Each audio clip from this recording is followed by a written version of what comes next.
जवानी देखिए जो जाके न आए, ये बुढ़ापा देखिए जो आके न जाए। नमस्कार, जय श्री कृष्ण, प्रणाम। जीवन में ये जो शरीर है, एक जैसा नहीं होता। जन्म से पहले ये शरीर नहीं था, मृत्यु के बाद भी ये शरीर नहीं रहेगा। लेकिन क्या शरीर न रहने पर मन आपका एक जैसा नहीं होगा? जी बिल्कुल, आपका मन ही एक जैसा होगा। मन को यदि आप नहीं सुधारते हो तो आप शरीर बदलते रहोगे, आपको छुटकारा नहीं मिलेगा।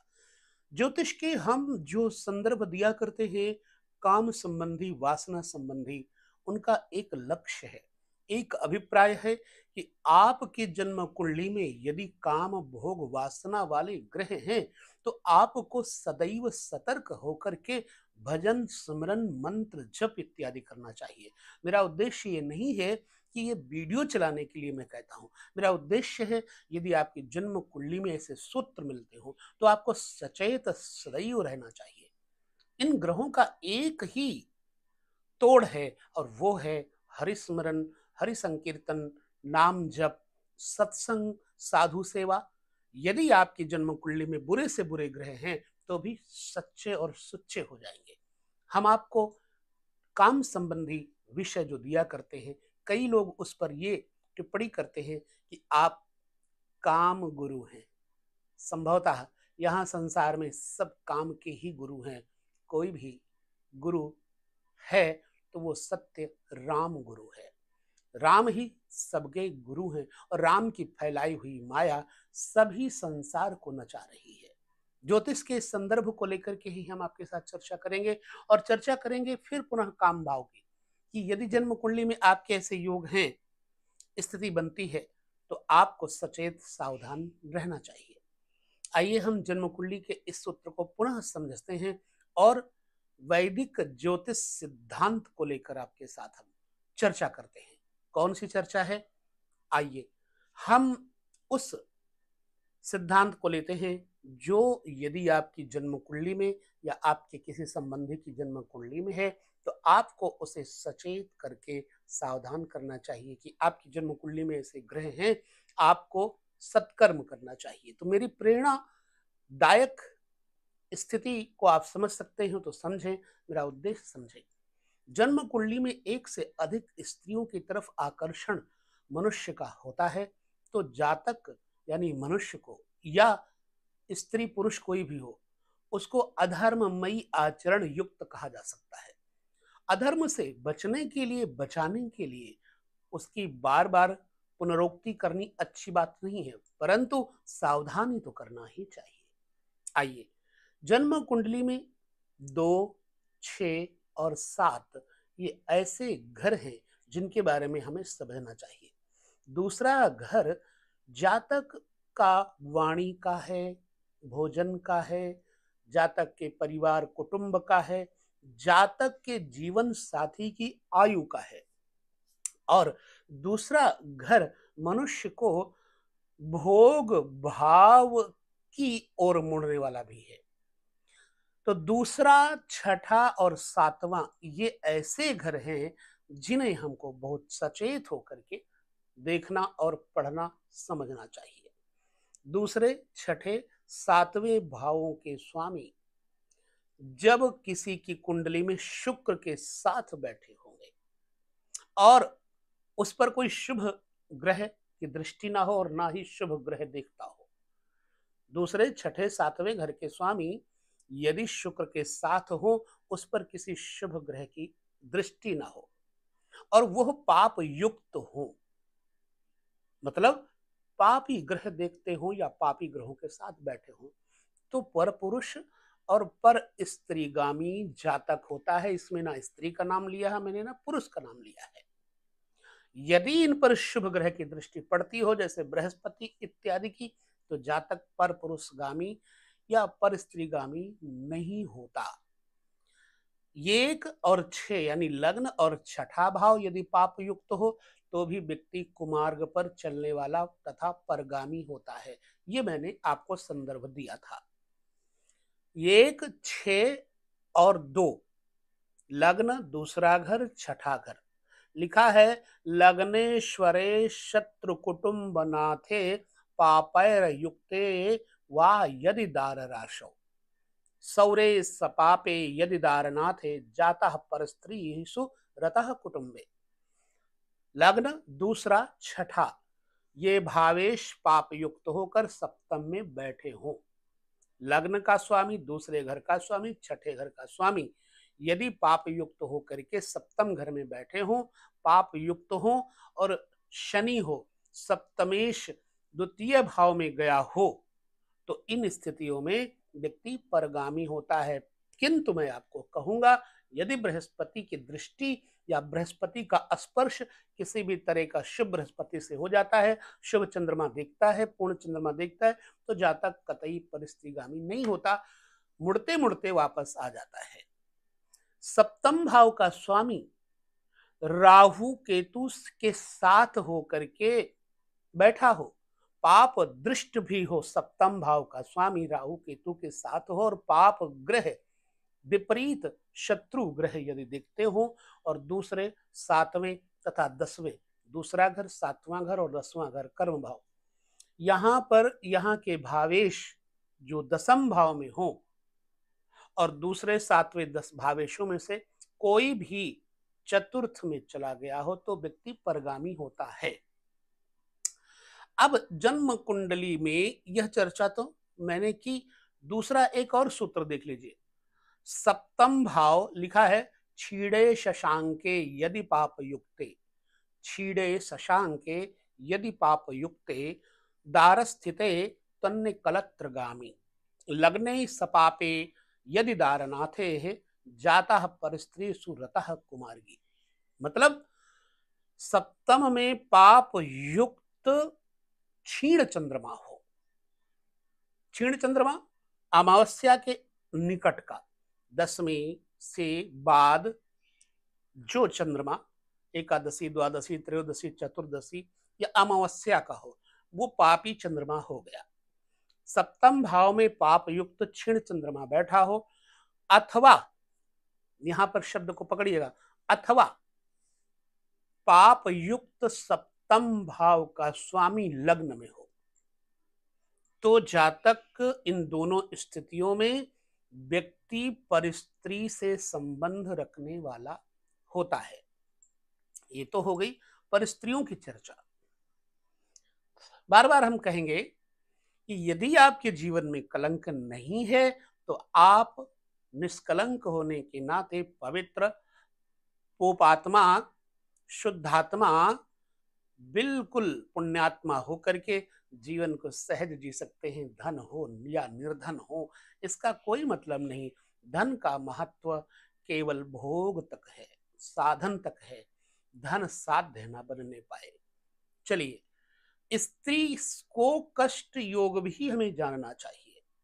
पंचमेश यदि सप्तम स्थान में बैठा हो, पंचम भाव का स्वामी यदि सप्तम स्थान में बैठा हो और पाप युक्त हो एवं शुक्र निर्बल हो जातक का, तो जातक को स्त्री संतान प्रसव या आदि के सिलसिले में मृत्यु या मृत्यु तुल्य कष्ट स्त्री को होता है।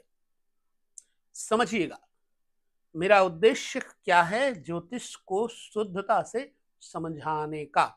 जितना मुझे आता है और जितना मैं शास्त्रों से ग्रहण करता हूं वो आपके सामने बार बार प्रस्तुत करने का एक उद्देश्य है कि आपको ज्योतिष के शुद्ध सिद्धांतों का पता चले। अब एक सिद्धांत और समझिएगा, जन्म कुंडली में प्रायः क्या होता है कि जातक के एक प्रायः आजकल तो ऐसा चल ही रहा, पहले अमेरिका वगैरह में चलता था, अब अपने भारत में भी हो गया है कि लोगों को सुंदरता बहुत प्रिय लगती है। न जाने क्यों, अंतर्मन की सुंदरता तो कोई नहीं देखना चाहता। याद रखिए हमेशा अंतर्मन की सुंदरता ही सबसे श्रेष्ठ होती है। वर्तमान में इतने इतने केमिकल वाले पाउडर चल गए हैं, बहुत सारे ब्यूटी केयर चल गए हैं जिसके कारण औरत हो या आदमी सुंदर दिखने लगे हैं, लेकिन अंदर से सुंदर हैं या नहीं यह भी बड़ा महत्वपूर्ण है। जन्म कुंडली में ही नहीं, जातक के मन में भी कहीं ना कहीं पोल्यूशन आ गया है। वो सुंदरता की तरफ देखते हैं तो अपनी स्त्री उनको कभी कभी अच्छी नहीं लगती, वो दूसरे की स्त्री की तरफ ज्यादा भागने लगते हैं। याद रखिए, हमारे बुजुर्ग कहा करते थे, अपनी बात अपना बेटा, दूसरे की स्त्री, दूसरे की दौलत, ये सबको बहुत ही अच्छी लगती है, लेकिन मैं कहूंगा सबको अच्छी नहीं लगती। सब में से संत नहीं आते। जो इनकी तरफ ध्यान पूर्वक चलेगा और नहीं देखेगा, वो वास्तव में संत है। जन्म कुंडली में पुनर्विवाह का योग कब बनता है? एक सूत्र देखते हैं। लिखा है, कलत्रे वा कुटुंबे वा पाप दृग योग संभवे, तदीशे बलहीने तु कलात्रंतर भाग्य भवेत, सप्तमे चाष्टमे पापे बे भूसुत संयुते अदृश्य यदि नाथेन कलत्रांतर भाग भवेत। दूसरा और सातवां भाव अगर पाप दृष्ट या पाप युक्त है, दूसरे और सातवें घर को पाप युक्त पापी ग्रह देखते हो या पाप ग्रह वहां बैठे हो, और सप्तम भाव का स्वामी निर्बल हो, तो पुनर्विवाह की स्थिति जन्म कुंडली में बन जाती है। सुख है या नहीं, ये तो बाद में पता लगता है। प्रायः विवाह एक करे या दो करे, आदमी को सुकून तो अपने हृदय में होना चाहिए। वो विवाह क्या जिसमें प्रेम ही न हो? तो पहले प्रेम नहीं, विवाह हो जाता था तब प्रेम होता था, और तब मर्यादा के साथ व्यक्ति अपनी पत्नी के साथ सहर्ष जीवन व्यतीत करता था, चाहे वो काली हो, कुबड़ी हो, कलूटी हो, लंगड़ी हो, लूली हो, लेकिन माता पिता के वचनों के द्वारा जो बच्चे को माता पिता बांध देते थे, और वो उस जीवन को पूरी खुशी खुशी आनंद पूर्वक जीते थे। पत्नी वही जो घर गृहस्थी संभाल करके आपके परिवार को, आपके बच्चों को समय पर भोजन, समय पर संस्कार दे सके, ना कि भोग। भोग तो एक वेश्या भी दे देती है। वेश्या के साथ आप कितनी रातें बिता लोगे, चाहे जितनी बिता लोगे, लेकिन आपको उसका बदला द्रव्य देना पड़ेगा। तो ऐसे यदि कोई लोभी द्रव्य की है, वो स्त्री एक से अनेक पुरुषों के साथ जुड़ सकती है। तो आप यदि सही पत्नी चाहते हो, तब तो आपको धर्म युक्त होकर माता पिता के वचनों पर यकीन करके, विश्वास करके अपने एक ही विवाह को प्रसन्नता पूर्वक निर्वाह करना चाहिए। ये आपका धर्म है। लेकिन यदि आप शक्ल देखते हो, सूरत देखते हो, स्नो पाउडर क्रीम देखते हो, तो भागते रहो, कभी जीवन में शांत नहीं हो सकते। वेश्यावृत्ति करते रहो। वेश्यावृत्ति से आपका सुकून नहीं मिलेगा, ना ही किसी को मिला है। जो हमारे शरीर में वीर्य है, वह संभावित पूर्व जन्मों के कर्मानुसार इस संचित वीर्य माता पिता के सामर्थ्य, बल, पौरुष आपका पोषण करने के उपरांत बना है। उस वीर्य को आप जो इधर उधर छरित कर देते हो, वो आप अधर्ममय मार्ग में जा रहे हो, याद रखना। इसलिए इस वीर्य को एकदम संकुचित करके अपने योग बल में लगाओ, भोग बल में मत लगाओ, नहीं तो निर्बल हो जाओगे। आजकल के बच्चों में ये कमी हो गई। चलिए, हमारा सिद्धांत ज्योतिष को लेकर के है, जो हमने ये दो सूत्र दिए कि दूसरा सातवां भाव अगर पाप दृष्ट है या पाप युक्त है और सप्तम भाव का स्वामी निर्बल है, तो पुनर्विवाह की स्थिति बन जाती है। ये हमारे ज्योतिषीय मत हैं। और प्रायः ऐसा तभी होता था जब जातक की स्त्री नहीं होती थी, पहली स्त्री खत्म हो जाए या किसी कारणवश, तब दूसरा विवाह होता था। आजकल तो बस छोटी सी बात हुई, डिवोर्स हुआ और शादी हो गई, दूसरी शादी हो गई, फिर तीसरी हो गई। तो ये तब के लिए है, अब के लिए तो चाहे जितनी शादियां करते रहो। अच्छा, सातवां, आठवां, 12वां। सातवां भाव पत्नी का है, पति का है। 12वां भाव भोग भाव है।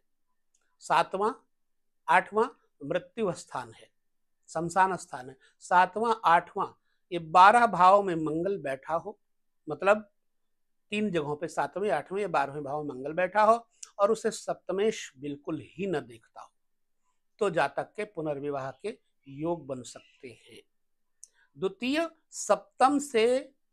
द्वितीय और सप्तम भाव में बहुत से पाप ग्रहों और सप्तमेश या द्वितीयेश पाप दृष्ट हो तो 3 विवाह भी होते हैं।